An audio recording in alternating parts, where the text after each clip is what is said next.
Vuga ngo jambo yari kumwe n'Imana. Kandi jambo yari Imana. Vuga ngo jambo ari kumwe nanje. Ico gituma nanje ndi umwana w'Imana.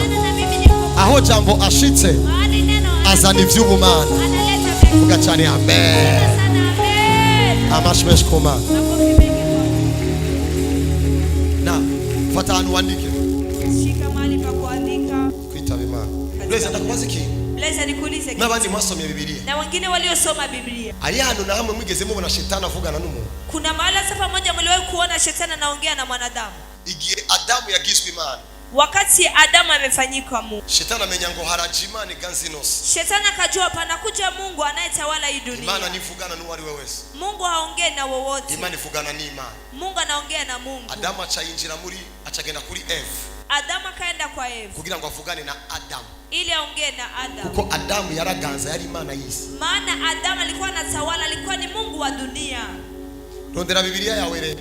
Tafuta Biblia yako sasa. Abana b'Imana baserutse. Wana wa Mungu walipoonekana, Shetani yaserukanye nabo. Shetani akaenda pamoja nao. Wigeze mumva avugana n'abajya bana? Mliwahi kusikia kama aliongea na wale watoto? Nimba mufise uwo munigana nawe wa mbere Shetani ariyizi. Kama mko na mwenye mnagombana nao, wa kwanza Shetani anajijua. Igihe cyose Shetani aguteye akakuganiriza. Wakati wote Shetani anakukwambia na kuongelesha, sio tatizo. Imani bikora tangaza ico wabaye. Mungu anakuwa yuko anatangaza chenye umetokea. Acha niendelee ni mondani. Reka bandanye vyo ndimo. Ndagarutse. You understand this? Mnataura bino. Kuva mu itanguriro kugeza aho Biblia irangiriye. Toka katika kitabu cha Mwanzo mpaka penye Biblia na hamu avugana n'uwari we wese. Hakuna samba moja anaongea. Igihe Adamu yahawe kuganza. Wakati Adamu amepewa kutawala. Acha avugane kamvugane n'Imana. Akasema acha niongee na Mungu. Paulo avuga ngo Imana y'isi. Niko Shetani. Paulo anasema eti Mungu wa hii dunia. Satan le Dieu de ce monde. Imana y'isi. Mufate revelation vizuri. Mushike revelation. Mukurikirane neza revelation. Fuata vizuri revelation. Inyuma yuko ateye Adamu. Nyuma ya kuvamia Adamu. Igihe yagiye imbere y'Imana. Wakati alenda mbele za. Mwarabonye avugana n'abana b'Imana. Mlionaga naongea na wana wa Mungu. Yavuganye n'Imana gusa. Aliongea na Mungu tu. Abana b'Imana baserutse. Wana wa Mungu walipoonekana. Shetani aserukana nabo. Shetani akaenda ni yanavuganye nabo kandi yazananye nabo. Nao tena alienda pamoja nao. Avugana n'Imana. Anaongea. Ni mwebwe mutiyizi muvugana na n'importe qui. Ni nyinyi msiyejifahamu unaongea na mtu wote.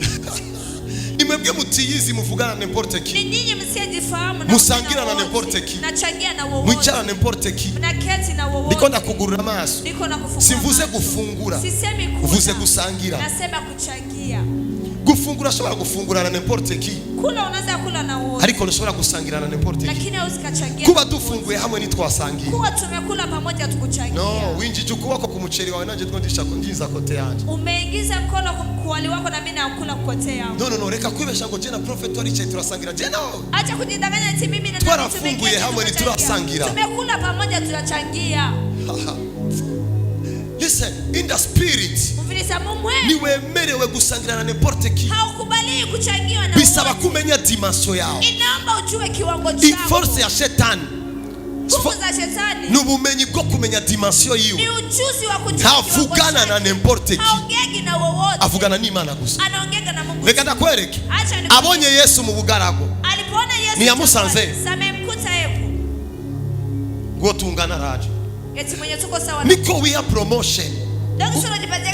Utangura kwibwira yuko ukwiye kuvugana n'abari kuri position wifuza ko ukwicarako. Unaanza kuchembea kama unaanza kuongea na wenye wako ku position unataka ufike yeko. Shetani yagomba yibwire ko nanyu nari Imana. Shetani kwanza kachembea kama na yeye ni Mungu. Get this. Umwanya shetani injiye muri Petro. Muda shetani ameingia ndani ya Petro. Niyigeze avugana na Petro. Hakuongea na Petro. Ahubwo yavugiye muri Petro. Bali aliongea ndani ya. Yalikuwa avugana na Yesu. Alikuwa anaongea na Yesu. You get this now? Murakurikirana. Kumenya dimension. Kujua kiwango. Kumenya aho ugeze. Kujua mahali. Sinavuze ngo ureke gufungura n'abantu. Sema uache kula na. Navuze ureke gusangira na n'importe qui. Uache kuchangia na wowote. Ha shadala tamukabaha. Iki kintu kizotuma mwisi imwe mu bakumenya. Hiki kitu kitatuma katika dunia kiroho wanakujua. Bizotuma mwisi imwe mu wewe ubwawe. Vitatuma katika dunia kiroho wewe. Bamenya yo dimension. Wanajua kiwango chako. Kuko utiyizi. Kwa sababu kama biragoye kumenyesha abandi bamenye icuri. Ni vigumu julisha wengine wajue chenye. You must know your dimension. Utegerezwa kumenya urugezo. You must know your level. Utegerezwa kumenya urugezo. Imana yaraguhaye umuhamagaro. Kama Mungu amekupatia Ikuita ministre. Anakuita ministre. Un ministre. Umuministre. Le ministre siège dans le conseil des ministres, pas le conseil communal. Umuministre yicara mu nama z'abaministre pana mu nama za komine. Babicara mu nama y'abaministre. Wanaketi katika reunion za So waministre. abakristo nibo baduzwa. Wakristo sasa ndio. Ariko bakaguma kwa kundi. Lakini wanabaki vile vile. Suko Yesu ataje ku isi. Sio kwamba Yesu hakuja. Ariko soma neza Bibiliya. Lakini soma vizuri. Niyagumana na Petero na Yohana amasaha yose. Hakukuwa na baki na Petro na Yohana masaa Nigiye yo Petero na Yohana baduze. hata wakati Petro na Yohana Yajanye nabo asigaza abandi hasi. aliendaga pamoja nao, wengine akawabakiza chini. Nigiye yabana nabo. Hata wakati akona Saa 9 z'ijoro baramubura. saa ya usiku walikuwa wanamkosa. Tabaya tame agacagaruka mu gitondo. Anafika narudi asubuhi. Ni vyiza kubana n'umutamu wawe. Ni vizuri kuishi na mume wako. Ariko uyu mudamu wawe Na mke wako. mukundane. Mpendane. Ariko rondera isaha. Lakini tafuta saa. Chani nyamanzi. Dekanume. You understand what I'm talking about? Unataarifa ndiko ndafu. A time. Umwanya. Au kie mu nama y'Imana. Pale penye unaenda katika reunion. Là où les dieux siègent. Aimana icha. Aho bafatira ama decision. Pale penye wanashikaga madecision. Reka ndakubwire no mwisi niko bimeze. Acha nikwambie hata katika dunia ndio. Umaze kuba chief. Ukishakuwa chief. Ni nacho bitwaye. Haijalishi. Ariko tutangura gusanga uri kugendera muri zo dimension. Lakini unaanza kukutana kunatembea katika hivyo viwango. Abo nibo usangira nabo. Hao ndio wanashika. Sivuze ko abandi utobagendera. Sema kama wengine hao. Sinda kuciye intege utaraduga. Ukati sama wewe. Ukaburi kuri doga. Kama uko na Bisigura ngo ufise ingorane warihebuye. inamaanisha uko na matatizo umechoka. Kuko abo twicaranye ngaha bose. Maana wewe tunakita. Ndababona baduze hejuru mu izina rya Yesu. Wakiinuliwa juu kwa jina la Yesu. This is an understanding of the devil. Huku ndiko kutaura kwa shetani. Shetani Shetani. haongei na n'importe qui. Naganira n'uwari wewe. Nico gituma Ndio maana. igihe cyose uzokumva shetani arakuvugisha Wakati wote unasikia shetani anakuongea. singorane Sio tatizo. arakumenyesheje aho ugeze. Anakujulisha mahali unafika. Anytime I hear the devil, Umwanya wose numvise shetani. I say, I know. Cyangwa se handa. I am. Di.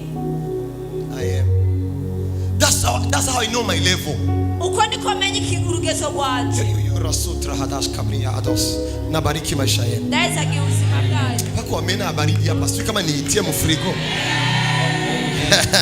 You know, you can celebrate. Nabariki maisha yenu. Ndaweza geuzima bwanje. Habaya.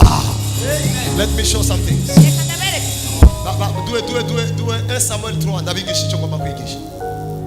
Ndabona umuntu wese ari ngaho Imana imugiriye neza. Naona mtu wote kwa Mungu anamtendea vema. Uwo mwana Samuel Huyo mtoto Samuel yakorera uhoraho imbere ya Eli. alikuwa anatumikia Bwana mbele ya Eli. Kandi muri iyo minsi Tena katika hayo masiku ijambo ry'uhoraho neno la Bwana ryari risigaye ari mboneka rimwe. lilikuwa linabaki linaonekana mara moja. Na kwerekwa nawe kwari kukiriho cyane. Hakuna kuonesha naye kulikuwa kupo. Hari imizingo y'ibitabo. Palikuwa vitabu. Hariyo imizingo y'ibitabo. Palikuwa vitabu. Hari ibitabo vya Musa. Palikuwa vitabu vya Musa. Ariko baravuze ngo Lakini wanasema ijambo ry'Imana ryari risigaye ari mboneka rimwe. neno la Mungu lilikuwa linaonekana siku moja. Mara kidogo. Bari bafise ibitabo. Walikuwa na vitabu. Ariko nao bari bafise ibitabo. Lakini hata kama walikuwa na Ijambo liravuze ngo neno linasema hivi. ijambo ry'Imana ryari rikiboneka. Neno la Mungu lilikuwa halionekani. Umuntu arashobora kuba afise Bibiliya. Mtu anaweza kuwa yuko na Biblia. Imana ikavuga ngo ijambo ryanje nirikiboneka. Mungu anasema eti neno langu halionekani.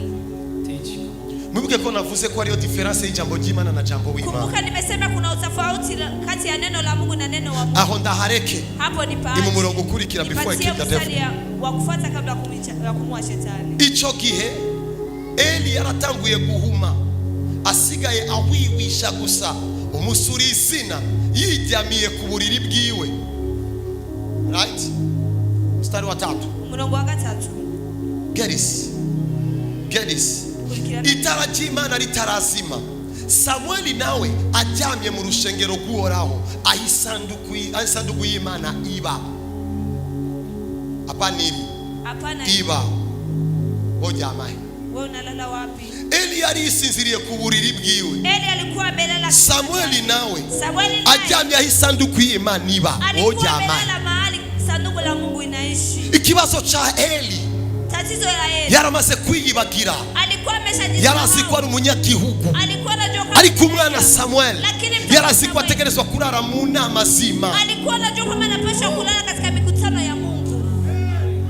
yategerezwa kurara mu nama zima. Alikuwa anapaswa kulala katika mikutano. Hari ibintu nita kuryama hafi y'isanduku y'Imana. Kuna vitu naweza kulala karibu ya sanduku. Ivyo nivyo bituma ugira indoto n'amayereko. Hivyo ndivyo vinatuma na kuwa na ndoto na Sigiye wajyamye ku musego. Sio katumelala. Simvuze ngo ureke umusego. Sisemi wache msego. Ndiko ndakwigisha ikintu gituma mentalite yawe kwibwira ngo aha njyamye ni hafi y'isanduku y'Imana. Niko nakufundisha kitu kinatuma mawazo yako anakuambia hapa nalala ni karibu ya So uyu Eli rero yarasinziriye. Sasa huyu Eli alikuwa anasinzia. Yariko aragona. Alikuwa ananguruma. But uyu Samuel Lakini huyu Samuel yari yajyamye aho isanduku y'Imana iba. alikuwa analala mahali sanduku ya Mungu inaishi. I decree and declare. Kuva ino tariki ndiko ndavugirako. Kuanzia hii tarehe niko na Ugiye gushira umutwe aho isanduku y'Imana iba. unaanza kuweka kichwa mahali sanduku ya Mungu inaishi. Huyu Eli Huyu Eli alikuwa amelala ku kitanda. yanajamye kumuni. Ni mtumishi wa Mungu. Ni mkozi wima. Lakini alikuwa alalagi tena karibu na Mungu. Alikuwa ni yala kila harakati hafi imani. Lakini huyu Samuel Alikuwa Samuel. amekuwa amelala karibu na sanduku ya Mungu. Yanajamye hafi sanduku imani. Nipe mstari wa kufuata. Imumuro kukurikira. I teach you some things. Niko ndabigishiki. Basi wakati huo Bwana akamwita Samueli naye akasema mimi hapa. Uhoraho ahamagara Samuel nawe ati sabwe. Ninde yahamagaye Samueli? Nani amemwita Samuel? Samuel avuze sabwe yitavye nde? Samuel anaitika, amemwitika nani? Yitavye nde? Ameitika nani? Ni kubera iki mubeshera abantu bapfuye ko bitavye Imana? Kwa nini mnadanganyika watu wanaokufa kama wanamwitika Mungu? Bari muzi ko ari abiwanyu bitavye abarozi mukagenda ku mpanda ngo tuyeshime Imana yitavye Imana yamuhamagaye sangapi? Mnajua kwamba kuna wakono wameitika wachawi lakini mnaenda kuzika ati ngo ameitika Mungu amemwitika sangapi? Ya nabonye ko mutarata ivyo nagomba nigisha. Naona kama mjaliwa vile kwa nataka kufundisha. Nimba ahantu hambere habera ikinyoma nico gituma ntinya gucayo kenshi ni ku mpanda. Ikiwa kuna mahali wanasemaga uongo ndio maana naomba kwenda mara mingi ni mbaya. Turashimiye bajyango. Tunashukuru familia. Wene wacu yitavye Imana. We wabonye yamuhamagara. Ulimuona na muita? Hari abantu bitavye abarozi. Kuna watu waliitika Uwitavye Imana ni jewe. aliyetika Mungu ni mimi. Reka rero babwire ibintu bigomba bikurikira. Ngoma ndakwigishe kwitaba Imana. Nataka nikufundishe kuitika. Jewe ngoma ndakwigishe kwitaba Imana. Nataka nikufundishe. Ubuzima iminduka y'ubuzima Mabadiliko ya maisha. itangura witaba. Anaanza ukiitika Mungu. I know. Dazi. You see? Unaona? Urabona bijya umuntu apfa. Unaona vile vitu mtu anakufa. Umuntu apfuye. Mtu anakufa. Bakavuga ngo yitavye Imana. Wanasema ati amemwitika. Amadeni araheze. Madeni yanaisha. Inzara iraheze. Njaa inaisha. Kubera ko yitavye Imana mu Kirundi. Kwa sababu ameitika Mungu. Ni wiga kino cigwa. Ukisoma ya Ugatangura ugira ingeso yo kwitaba Imana. ukianza kuwa na tabia kuitika Mungu. Hano bantu navyo bumvise. Muriko muranyumva hari inyuma? Uko mnanisikia kule nyuma. Muriko muranyumva hariya? Uko mnanisikia. Murateye imbere mwese. Unasonga mbele vyonse.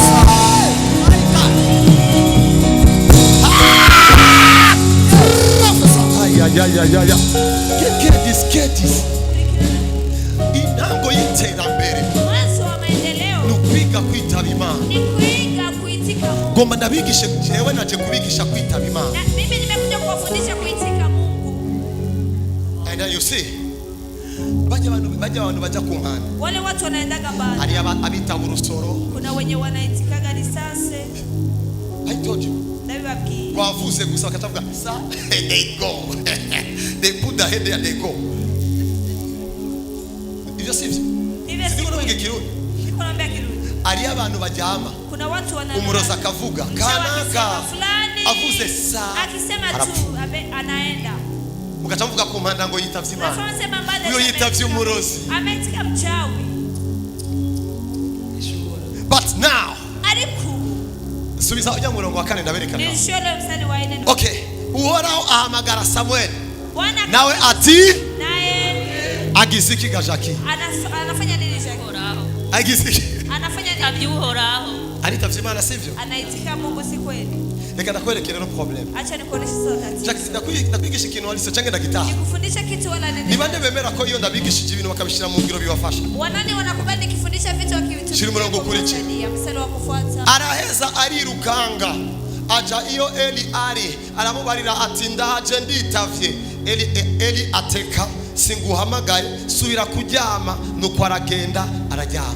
Nukangwe n'umukozi w'Imana kubwira ko yitavye umuhamagaro. Usishiriki na mtumishi wa Mungu anakuambia kama ameitika wito. ubushobozi bw'Imana nibuhagaze mu kwitaba. Uwezo wa Mungu usimame kwa kuitika. Ubushobozi bw'Imana buhagaze igihe witavye waguhamagaye akaguha ijambo ukazana ijambo. Uwezo wa Mungu usimame wakati unaitika aliyekuita anakupatia neno. Jesi no kangwa n'umuntu ngo narahamagawe. Mimi siwezi nikashirwa na mtete nimeitwa. Guyu baramuhamagaye. Joyu wanamuita. Yitavye hatariho. Anaitika pasi. Iyi niyo ngorane mu bafiste. Hii ndio tatizo. Niki Imana bahamagaye mu bikogwa. Wakati Mungu anawaita. Baca bagenda kuvuga ubutumwa. Wanafuata Imana yamamagaye. None yakubwiye iki? Sasa amekwambia. Iguhamagara uco twitaba twebwe. Anakuita ufuna tuitika sisi. No, get this now. Kurikirana bino. Samuel yitaba Eli. Samuel akaenda kuita. Eli aramubwira subira ujyame. Eli akamwambia kalale tena. Tubandanye. Tuendelee. I teach you some things here. Niko ndabigisha ikintu ngaho. Before I kill the devil. Uhoraho yongera guhamagara ati Samuel. Nuko Samuel aravyuka aja iyo Eli ari ati ndaje nditavye nawe ati eka singuhamagaye mwananje subira ujyame. Many people now abantu benshi barahamagawe nivyo waliitwa ni ariko bitavye kutariko. Waliitika bisivyo. That's why people they suffer. Shetani aravyungukamo. Shetani anafaidikiaga yeye. Uyu munsi Imana ngomba nakwigisha kandi. Nataka nikufundishe kakitu. Bandanye umurongo ukurikira before I kill the devil. Endelea mstari wa kufuata. Maze Samuel ntiyari bwamenye Uhoraho cange ngo ahishurirwe ijambo ryiwe. Umurongo w'8. Nuko Uhoraho yongera guhamagara Samuel bugira gatatu aravyuka aja iyo Eli ari ati ndaje nditavye maze Eli acamenya ko ari Uhoraho ahamagaye uwo mwana. Ubwa kangahe? Mala ya ngapi? Ubwa kangahe? Mala ya ngapi? Ubwa kangahe? Mala ya ngapi? Ubwa kangahe? Mala ya ngapi? Niho umuvyeyi mu buryo bw'imwemu yamenye koko uyo muhungu ariko arahamagagwa n'Imana. Abandi bamagagwa n'ibitutu bagaca basohoka bakagenda tureke ivyo. Mzazi wa kilo amejua kama hiyo kijana iko anaitwa na Mungu. Turu ya tatu inchuro ya gatatu. Gatatu. Niho umuvyeyi mu buryo bw'imwemu wa Samuel. Ndipo mzazi wa kilo avuga ngo finalement ça c'est Dieu. Akasema uganyuma na ni Imana. Imataho. 3 times. Gatatu. 3 times. Umuntu wese ahamagagwa n'Imana.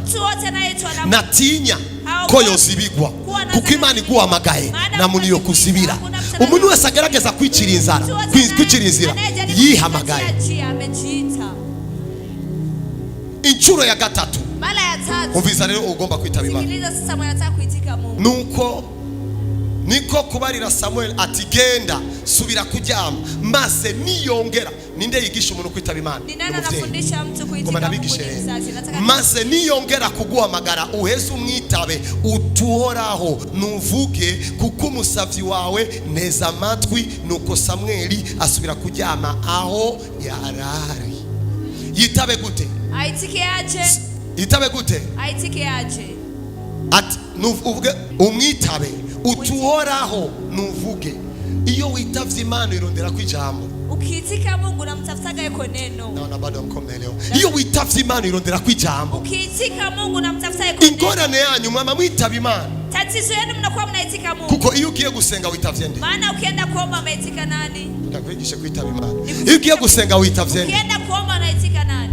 Ingorane rero mugiye kwitaba Imana muyibwira vyinshi kuruta ivyo babwira. Tatizo mkimwitika Mungu mnamwambiaga vingi kuliko venye naomba. Mutanyotewe no kumwumviriza. Hamna hata kiu ya kumsikiliza. Tubandanye ngaha. Tuendelee hapa kidogo. I love this Bible. Ndakundi no Biblia. Abari kuri live muraheza giye. Wenye wako kuri live mnabari. Masuhoraho araza ahagarara ngaho aramuhamagara ngubwa mbere ati Samuel we. Imana iravuga ngo Samuel we. Mungu akasema Samuel. Bertrand we. Bertrand we. Ewe Samuel. Nawe ati nuvuge kuko umusavyi wawe neza amatwi bandanye. Uhoraho abarira Samuel ati rabanzo kora ikintu mu Bisirayeli uzocyumva wese imizenzere. Bugi Imana ishobe kugira ikintu ikora kugeza abacumva bumva imizenzere. Je niko ndibaza ko Imana yokora ikintu yo guha akazi canke yo guha kontra kugeza bavuze ngo erega kanaka yarabaye ministre.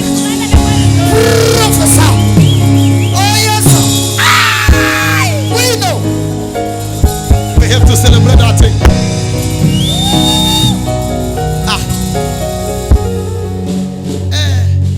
Uzochumba wese azokumviki. Atakayekisikia wote atasikia. Imizerere. Masikio yake atamwacha. Ndio ivuga ndayumva.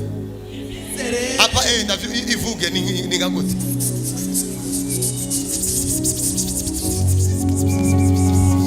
I see your enemy. Bagiye kuva. Unajua watu ambao walikana wewe wanajua safari yako itakuwa sawa, na watumia foto, unateremka Amerika, wanaambia ameingia sasa.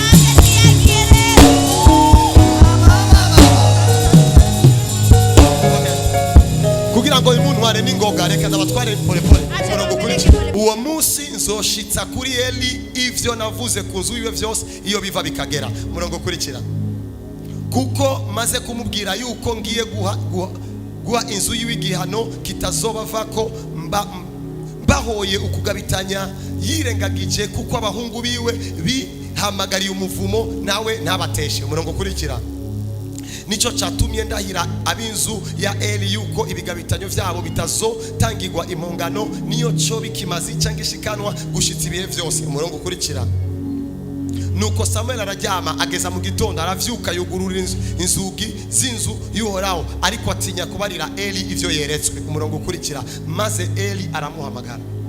Ikana kwigisha ikintu. Acha nikufundishe. Iyo Imani guhamagaye wakati Mungu anakuita Sentia ukacugenda ku bantu uzoruha ntibazokwigera bakumviriza kuko witavye hatariho, ariko iyo Imani guhamagaye ukitaba iyo mana ba Eli bazokuza.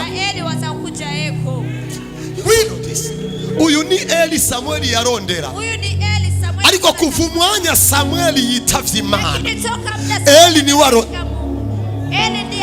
ni warondeye Samuel ndakaguye cange ndakareke. Let me show something.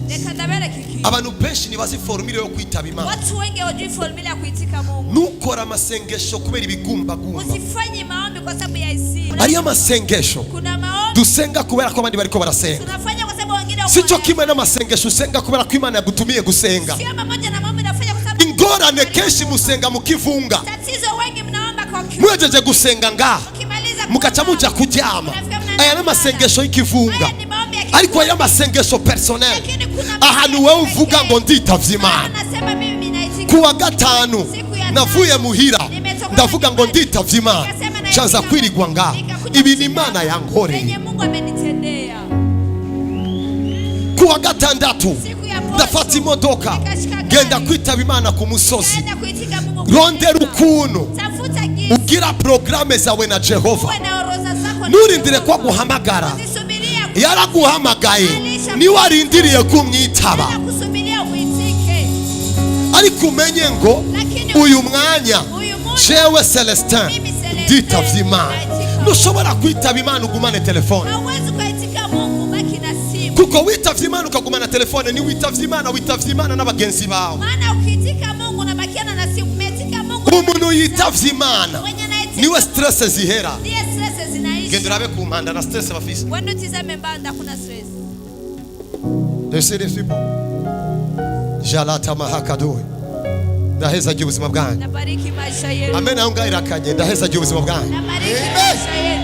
You see this? Witavye Imana na stress ziraheze. Ukiitika Mungu na stress zinaisha. Uyu munsi tangura ingeso. Leo anza sasa. Apana ngo ngiye gusenga. Apana naenda kuomba. Jacques kubwira feli Jacques ugiye nditavye Imana. Naitika Mungu. Kubera ko ubizi vyukiyemo. Kwa sababu unajua vile. Iyo witavye Imana rero si wewe niyo yaguhamagaye.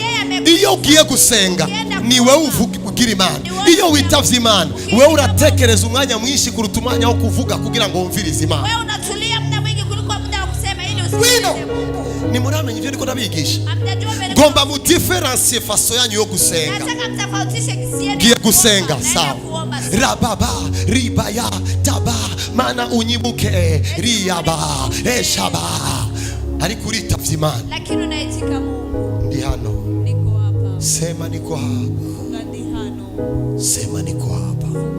Iyo witavye Imana ni wowe uvuga make, iyo ugiye gusenga ni wowe uvuga menshi. Ukiitika Mungu unasemaga madogo, lakini ukienda kuomba wewe ndo unasema vingi. Ni gute kwitaba president kandi ari we yo kazi ugatangura kumubwira byinshi byo mu ikartie kuruta umwanya ari kukubwira ngo akira kazi kawe. Nicho tamuitika rais. Ni gute ukwitaba president. Bali kunyamaza bakia anasema. Au onunye wangu mavuga. Unaanza busutwa nyumbani atukulagi. Nyumbani walikula marage chana. Jirani yetu alikochoka kukibambazi. Unamaliza muda kisha wanamuita mrenyo una rentre bila kazi. Ukachuma rumwanya bagacha bamuhamagara mu nama iyo witavye Imana ugenda na attitude yo guceceka yo ivuge. Iyo ugiye gusenga ugenda na attitude yo kuvuga. So dufise abakristo basenga ariko batinya kwitaba Imana. Iyo witavye Imana nuibwira ivyo ushaka, wumviriza ivyo ushaka. Nico gituma umuntu yitavye Imana agira ingeso nziza kuruta umuntu asenga Imana. Umuntu asenga Imana arashobora gusambana. Umuntu yitavye Imana arashobora kurigwamo. Sema amen. Nataka kuchukiza. Sema amen. Haleluya. Ni nani kwa nasikia sema pradiga da prahaska? Uko nanisikia kakacho? Mtu anayemuitika Mungu hategemewi atasema, anangojea vile Jehova atasema. So ni wamenyera kwitaba Imana ndakubwijukuri ubuzima bwawe buhinduka umwanya umenyereye kwitaba Imana. Maisha yako yanabadilika muda unazoea kuitika Mungu. Na kera mu Burundi iyo umuntu ahamagawe ibwami atashe mu quartier yaba considéré kuruta utigeze yitaba ibwami. Alikuwa kwa considéré kuliko mwenye hajawahi kuenda. Bisigura ngo kuva uyu munsi gira attitude, rondera time. Banda nyusenga nivyo ariko rondera time yo kwitaba Imana. Niko hapa. Sema Baba. Funga data. Aho ni utangura kubona ibicapo. Aho ni utangura kubona ibintu abandi batariko barabona. Kuko Imana ntigendana nabo yahamagaye, igendana n'abayitavye. Kwa sababu Mungu atembea na wenye ameita, anatembea na wenye wamemwita. Imana ntigendana nabo yahamagaye. Mungu atembea na wenye wamemwita. Imana igendana n'abayitavye. Kuko ari abo yahamagaye banga kuyitaba. Kuna wenye ameita wakakataa kumuitika. Vuga ngo muhamagaro. Sema wito. Vuga ngo ofisi umwitabo. Sorry. Ops muhamagaro cyangwa umwitabo. Okay. Ndaheza giye ubuzima bwanje. Ndaheza giye ubuzima bwanje. Imana nigendana nabo yahamagaye. Mungu atembea na wenye ameita. Imana igendana n'abayitavye. Mungu anatembea na wenye niyo dimension ikwinjiza mu rundi rugezo. Ndiyo dimension na kuingiza mkingine. Inyuma y'urupfu umuntu yitavye Imana ku mpanda stress ziraheze nabo mwishuza ntabishura. Nyuma ya kifo mwenye anaitika kumbanda stress zinaisha hata wamlipisha. Umaze kwitaba Imana Ukishaitika stress uzisigira abo mwisi. Stress waziachaga wenye wako duniani. Ndaheza giye ubuzima bwanyu. Nabariki maisha yenu. Let me show some things. Reka ndabere kikintu. Fata hano kugikapaburo uriko urandikako. Shika mahali ukaratasi uko unaandika yako. Wandike ngo ndabisinyiye. Uandike tina sign. Uchusinye. Ufike una sign. Uzo complete ni wavyinjira. Utakomplete kuingia yemo. Jenize kusinyi inzu yawe. Mimi naamini kama unasainia nyumba yako. Hata kama uitaki Jenize kusinyia visa yao. Mimi naamini kama unasainia visa yako. Jenize kusinyia mafaranga yao. Mimi naamini kama unasainia pesa. Jenize kusinyia nsinzi yao. Mimi naamini kama unasainia ule ushindi wako. Reka nabonye ko mwebwe mutanishamwe. Pale azosha mihagado. Shiri biganza hejuru. Weka mikono juu. Vuga ngo ndakeneye kukubona. Sema nahitaji kukuona. Mumura maso mwami. Shaka Jaleka neja Eu shizwe juru Eu shizwe juru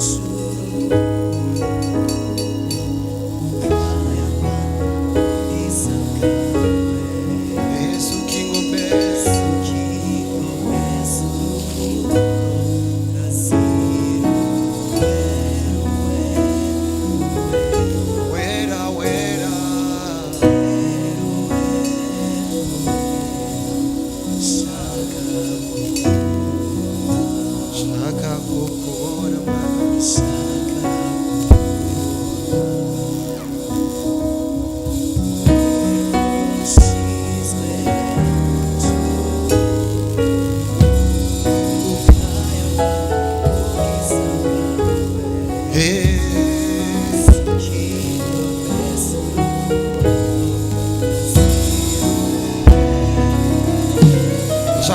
cyane uririmbe cyane ariko iriko birakoreka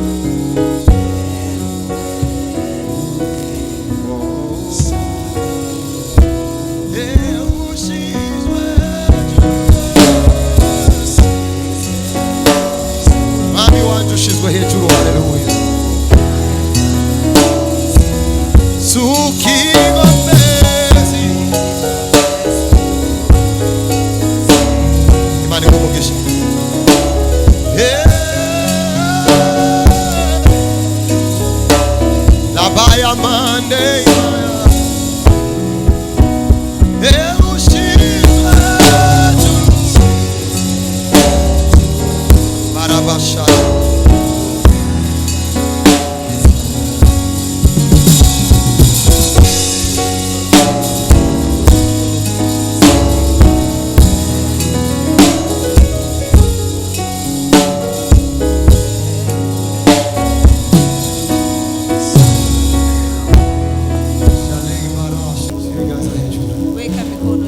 izina rya Yesu. Sema kwa jina la Yesu. Vuga kandi mu izina rya Yesu. Sema tena kwa jina la Yesu. Imiryango irugurutse. Milango inafunguka.